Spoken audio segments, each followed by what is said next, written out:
जिला प्रतापगढ़ में सीता माता अभ्यारण्य में हर साल सीता माता नाम से एक मेला आयोजित होता है, जो विशाल मेला होता है, जिसमें आसपास के राज्य के लोग भी आते हैं। और जैसा हमने सुना है, लगभग 2-2.5-3 लाख के आसपास लोगों का लास्ट डे आने का रहता है। तो इसको मद्देनज़र रखते हुए हमारे ग्राम पंचायत लेवल से लगा करके जिला प्रशासन तक लगा करके जिला परिषद, जिला प्रशासन, जिला पुलिस और सब ने मिल करके, हम सभी विभाग मिल करके हम ये सुनिश्चित करने के हमने निर्देश दिए हैं आदरणीय जिला कलेक्टर महोदय के निर्देशानुसार कि सभी विभाग, जिसमें पानी की व्यवस्था, बिजली की व्यवस्था, आने जाने की व्यवस्था, सड़क की व्यवस्था, सभी तरह की व्यवस्थाएं यहाँ मेले में सुचारू रूप हों, ऐसा निर्देशित किया कि जिसके लिए हमने आज मीटिंग भी ली है। और जिसमें हमने BDO साहब और हमारे यहाँ की ग्राम पंचायत की सरपंच साहिबान, हमारे यहाँ के देवगढ़ के थाना अधिकारी जी, दूसरे और सारे अधिकारी जी आए हुए हैं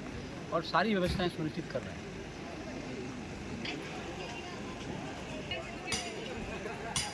सही है, सही है।